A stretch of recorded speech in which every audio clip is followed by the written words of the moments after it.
וקודם כל רציתי תמיד להיות אחות מגיל 5 כבר, ואז הסכמנו, אני עוד לא הייתי בת 17 אפילו, אבל זה היה כאילו שזה יעזור לנו, לי, לברוח מהמלחמה, או שלא יקחו אותי. וככה נכנסתי לבית חולים, וכשהייתי שם חצי שנה או משהו כזה, ביום 26 לפברואר לקחו את כל הבית חולים. איזה שנה?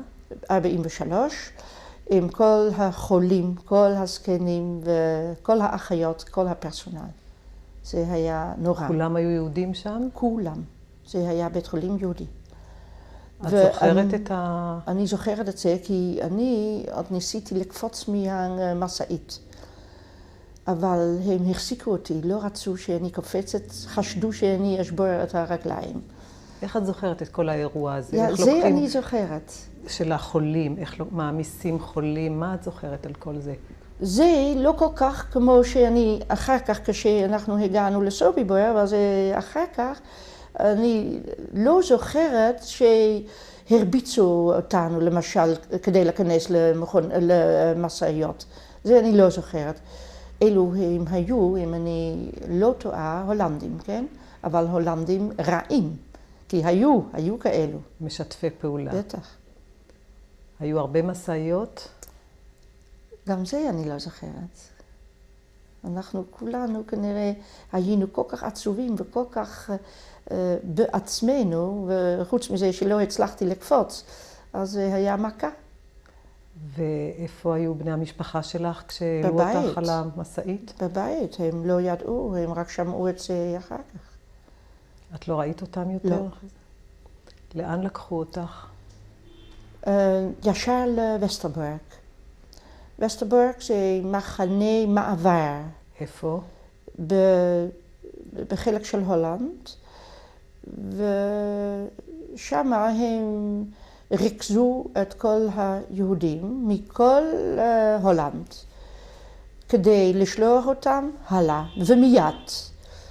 אבל אותי רצו באמת לשלוח מיד, אחרי 3 ימים נדמה לי, אבל היה לי שם איזה דוד, שהיה לו קצת פרוטקציה, לא רק זה, הוא הכיר כבר את העניינים שם, אז הוא אמר לי, פיetje, שמי סופי אמנם, אבל פיetje זה בהולנדית, תנסי להיות אחורנית כמה שיותר. זאת אומרת, אולי הרכבת יהיה מלא, וככה היה. אז אני באמת נשארתי עוד שבוע, אבל בשבוע אחרי זה כבר לקחו אותי באמת. במחנה המעבר היית רק שבוע. רק שבוע. ואת זוכרת משהו על המחנה הזה? עשיתם לא, שם משהו? כלום. חיכיתם? כן, רק חיכינו. מה היה אחרי שבוע? אחרי שבוע לקחו אותנו לסוביבור. ישר לסוביבור. איך לקחו? אני אומרת אותנו, אבל זו קבוצה לא יחד בעצם, זה סתם אנשים שלקחו אותם, כן? ברכבת של בהמות, זה היה נורא ואיום.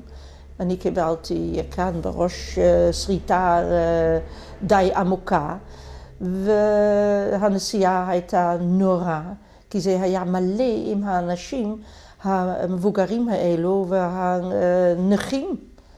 אז זה היה מאוד מאוד נורא. כמה זמן ארך המסע הזה? אני חושבת יומיים. וכל הזמן הייתם סגורים בתוך קרונות? כן. היה אוכל, שתייה? לא זוכרת, אני מתארת לי שאנחנו באנו בעצם, כי הם סידרו אותנו כל הזמן, הגרמנים, באנו עם חבילות שלמות של בגדים. חשבתם? כן, כאילו שאנחנו נוסעים לאיזשהו מחנה נופש, אז בגדים ובטח גם אוכל. אז ככה בימים האלו הרעב עוד לא היה כל כך גדול. זה אני לא זוכרת. לא ידעת שום דבר על המחנה הזה, כלום, סוביבור, מה הוא? שום דבר לא. כמה זמן היית בסוביבור? אני רק מספרת לך, ברגע שהגענו בסוביבור, אז הם הוציאו אותנו, אז התחילו כבר המכות, בכוח מהקרונות, וממש זרקו אותנו. ואני הייתי בריאה, אז לא קרה לי כלום. אבל למבוגרים, לזקנים ונכים האלו, כבר על המקום, כמובן הם היו, שברו בוודאי חלקים של הגוף. והם שמו אותם ישר על, אנחנו קראנו לזה טרולי. טרולי זה מין עגלה. כולם שמו בבת אחד, זרקו אותם בטרוליס והוציאו אותם אנחנו כבר לא ראינו אותם יותר. לאן לקחו אותם? כנראה לגז, כי גם שמה היה גז, ככה שזה מה שאני הבנתי. זאת אומרת, שם כבר התחלת להבין שזה לא בדיוק מחנה נופש? נכון. ולקחו מיד על המקום כל הדברים שלנו, אבל הכל. זאת אומרת, הם הוציאו ממנו הכל, כל הבגדים, והפשיטו אותנו, ולא נשאר שום דבר. אצלי נשאר עוד, וזה הלך אחר כך, בסוף של המלחמה רק, היה לי כאן תמונה מהמשפחה. איך זה בא אליי אני לא יודעת, כי אני בטח לא הלכתי עם זה לבית חולים לעבוד, אבל זה היה לי, ולקחו לי את זה רק בסוף של המלחמה. אני הייתי מסוגלת להחזיק את זה עוד הרבה זמן.